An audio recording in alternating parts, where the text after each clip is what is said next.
On episode 24 of the Think Wildlife podcast, I will be speaking to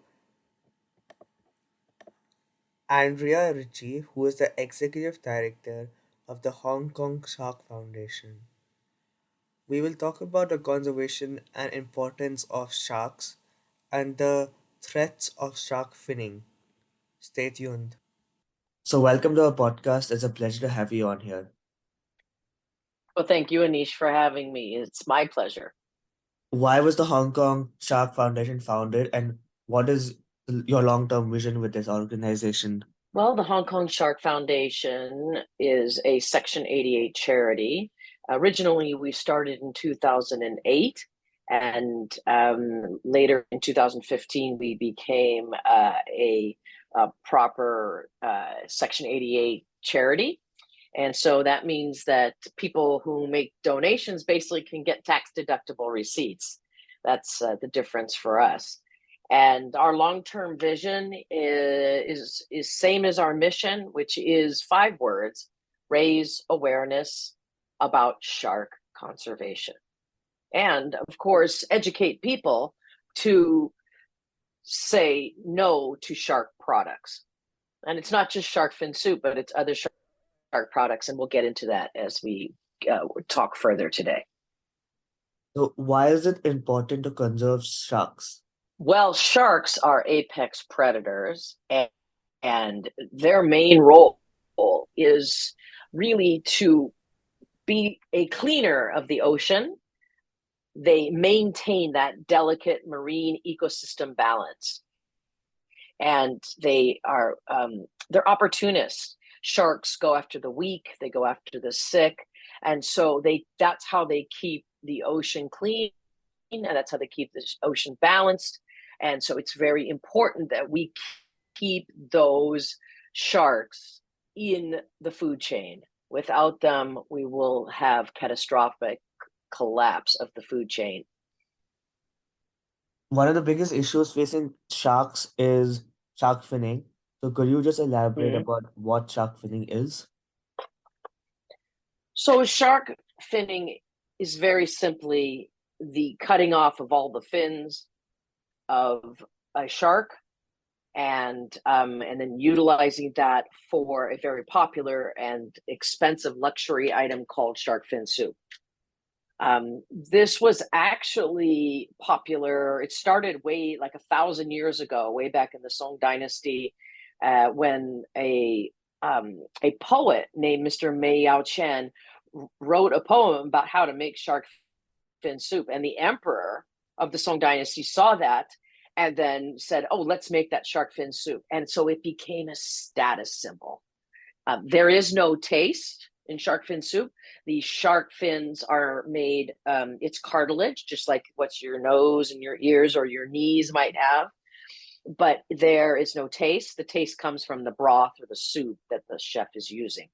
So shark finning became very popular really in the 1980s when China kind of rose to economic power, and restaurants jumped on board and created a marketing campaign within not in China, but in southern China, in Hong Kong and Guangdong, and in Cantonese you pronounce it bao sam chi to. It's the big four that you want to eat. And so shark finning became a luxury. And so you bought it when you wanted to impress people. You bought that when you wanted to have a company dinner, because it's one of the most expensive items you can buy. And so we have to keep that in perspective. And so we call that conspicuous consumption. Conspicuous consumption is where maybe, Anish, you go to lunch with your friends and you wear your best kicks, right? And maybe a fancy top, and maybe you're a Tesla driver, you bring the fob. Maybe you have a Gucci wallet, you might put that on the table. So people want other people to see that they're successful. And one of the most I don't want to say easy, but one of the most popular ways to show people that you're successful is to buy the most expensive item. And sadly, that's shark fin soup. Does the consumption of shark fins actually have any medical benefits? To the best of our knowledge, there are no medical benefits to eating, consuming shark fin soup or any shark products. In fact, it's not just shark fin soup that people are eating now. Um, they used to throw the shark overboard because there wasn't enough room on the boats, but they got the lucrative, profitable fins. Now they're keeping the whole shark. They're selling the shark for the meat. They're selling the liver for supplements and for lipstick and for makeup. They're using the skin. They're using, the meat, for example, in the UK is used in most fish and chips now, is using shark meat. And so, in fact, there was a Daily Mail did a survey in London of 10 fish and chip shops, and they found 10 out of 10 of the shops actually were using shark meat. And they give it fake names like rock salmon in the UK, they might call it. Or in Australia, they call it flake. Or in New Zealand, they might call it lemon fish. So there are many different names that they've given to shark meat to cover it up. And so the consumer doesn't actually know that they're eating shark meat. So, it's lucrative, and it's really just sold for this status symbol. And even though the traditional Chinese medicine industry uses a lot of animal parts, there is no proof, as far as we know, that there's any medical benefit to that. What are some misconceptions about sharks? Well, the biggest misconception is that sharks are killed only for shark fin soup, and that they're killed for Chinese consumption. And in fact, that is so not true now. The reason there's been such a huge growth in the killing of sharks, and thus the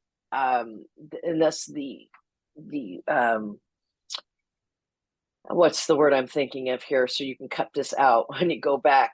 The consumption has risen, and so the number of sharks killed is around 100 million per year just for fins. Now, because they're eating the whole shark, marine biologists tell me that it's more like 350 million sharks killed every year. So the misconception is that this is something that is happening in China, but in fact, this is not a Chinese problem. Because when you have fish and chips and you have pet food, the pet food industry is huge for using shark remnants, shark scraps. When you have all these other industries, a makeup industry, and the food and beverage, in the food industry, like swordfish steaks or tuna steaks, they're also eating shark steaks. And when you have an increase in other parts of the shark being used, like we have now, and a popularity, then what happens is you have greater numbers of sharks killed, and there's this misconception that it's only a Chinese problem, right? Or it's caused by the Chinese. And so that's what we at Hong Kong Shark Foundation do when we're educating people. We want people to understand that this is absolutely a global crisis that is cruel and unsustainable if we continue. And one of the biggest misconceptions is that, just a few sharks are caught and there's plenty of sharks in the ocean, but that's not true. There are not that many sharks in the ocean, and we see the numbers going down more and more. In fact, I read a report that in 2022, the number of shark attacks globally dropped, but that's because there are less sharks in the world. That's because there's more beach safety than we used to have, and also because COVID kept people out of the ocean. Is commercial farming of sharks a viable option? No, it doesn't exist. You cannot put sharks into a small pen. They need a whole ocean, and you cannot farm sharks like you do fish. But in fact, you cannot sustainably farm fish either. There are many, many problems with that. There's great amount of pollution. There are diseases. You have to feed them antibiotics. You have to keep them separate from the indigenous fish. So there are a lot of problems with fish farming. You cannot do that with sharks. It is not feasible. It is not something that's possible to do. What are some of the other threats faced by sharks globally?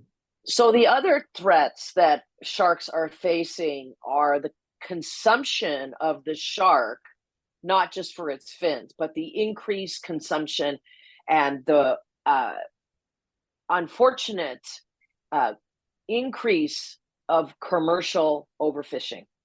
And commercial overfishing is probably the biggest threat right now to sharks. Because when the fishermen are out there going after the tuna, for example, which is a very lucrative fish, the sharks are also swimming after the tuna. And so they get caught up and they become bycatch. And the long lines are very long now, and the gill nets are many, many kilometers long. And so sharks, because they're going after the fish also, they're getting caught up. And this is hugely damaging to the population. Sharks are low and slow producers. They don't reach sexual maturity till they're 8 to 15 years old. For example, the Greenland shark, which lives in very cold water near Greenland, does not become sexually mature until it's 120 years old. And the gestation period for sharks is anywhere from 6 months to 2 years. So if you're catching juvenile sharks and before they can reproduce, then the population drastically drops down. And that's where commercial fishing, sharks just can't compete with that. They cannot reproduce like fish fast enough. So if I had to blame it on one thing, I would say greater consumption habits, which is something we educate people to make cognitive changes about. Have a meatless Monday, have a fishless Friday, and commercial overfishing, huge problems for sharks. And there are sanctuaries, Anish, in the world, but they're only in places like Palau, the Maldives, Guam, Honduras, the Bahamas has one. So the Galapagos. So this is difficult for sharks don't know that that's a place where they can go and have sanctuary because they need thousands and thousands of kilometers to live. But unfortunately, the commercial fishing fleets go and wait outside of these sanctuaries because they know there's going to be lots of sharks, and sharks are lucrative now. What are some of the most prominent projects being run by the Hong Kong Shark Foundation? Well, we have three main campaigns that have been quite successful in the past. The first one is our Shark Ambassador Education Program. Every year we reach over 10,000 students, even during COVID, where we were locked down in Hong Kong for 3 years. We still were educating and reaching out and talking to kids and Zooming with them. We were Zooming 200, 500 kids, even 700 kids at one go. So our education program is really robust and really encourages students to become leaders. The second campaign we have is our Shark Free Company campaign, which is a corporate social responsibility or ESG program, where we get corporates to pledge and have their employees pledge that they will not eat shark fin soup at corporate events. And that's a win-win-win. It's great. And so we are working on that. And so you can be a company from anywhere in the world. So if you're a listener, if you're a student and you want to be a shark ambassador, or if you're a part of a company and you want to get your company involved, reach out to me. And our campaign is global. And then our third campaign is a shark-free wedding. Unfortunately, you were not allowed to have wedding parties for the last 3 years because not more than 2 people at one point could gather. So you can't really have a wedding party. So people got married and they waited, and now 3 years later, they're having the wedding party. So we're working with wedding planners and hotels to not have shark fin soup at people's wedding. What have been some of your greatest learnings from your conservation career? My greatest learning is that all the skills I have learned from working in the corporate world are absolutely applicable to running an NGO. And I've also, I know that not everybody can do everything, but everyone can do something. And I realized that the more you can learn about wildlife, the more you can respect it. And so it's been a fantastic 8 years. I have, loved every minute being a part of the shark conservation movement. And I am, I think it's something that we need to do constantly because I am a farmer. Anish, I am a farmer and I'm constantly planting the seeds of change. And so I hope that the work I do, whether it's my TEDx talk or whether it's some of the 10,000 students I speak to every year, or whether it's a podcast like this for the Wildlife Foundation, I really feel that I have learned so much, and I want to pass on that knowledge and plant those seeds of change in young people. So I hope your listeners will take into their heart what I'm talking about. And if they're interested to give back to the planet, to the ocean, to sharks, reach out to me. I would love to work globally with any of your listeners. One final question is, how can individuals contribute to the Hong Kong Shark Foundation? That's a great question. Thank you, Anish, for asking. Well, you could take a pledge and say that you won't eat any shark products. You could sign our petition that's on our website. You could help us create content for our social media. We're on Instagram, Hong Kong Shark Foundation, LinkedIn, Facebook, Twitter. We're even on Weibo in China. So if any of you out there love to make videos about shark and ocean conservation, please reach out to us. All of our content is made by students and volunteers. You could start a Shark Ambassador Club at your school, especially if you're a secondary school student and you're involved in international baccalaureate program. It's a perfect way to give back. If you want to be an intern, right now we're interviewing for interns for the summer, but you could be an intern for the year if you wanted to. I'm happy to do that remotely with some students. And finally, if you would like to help us not only raise awareness, but also raise very much needed funds, you could join and you could do some crowdfunding with us, do an event like you could take a hike, or you could go swimming, or you could do running or biking, get your friends to join, and then raise funds. You could use a platform like give.asia, which is really easy to use, something that we use here, and or whatever crowdfunding platform you like. And that's what we encourage, especially young people, to get involved so that they can learn how to give back, not only raising awareness about the cause, but also raising much needed money to help support and run. Because our organization runs purely on donations. We don't have any grants or government funding. So we take from individuals out there, your listeners. So if you're interested, we're absolutely here, and we want to work with you. And we would be very grateful to any support from any of your listeners. That is my final question for the day. Thank you so much for your time. It was a pleasure speaking to you. Really nice speaking with you, Anish.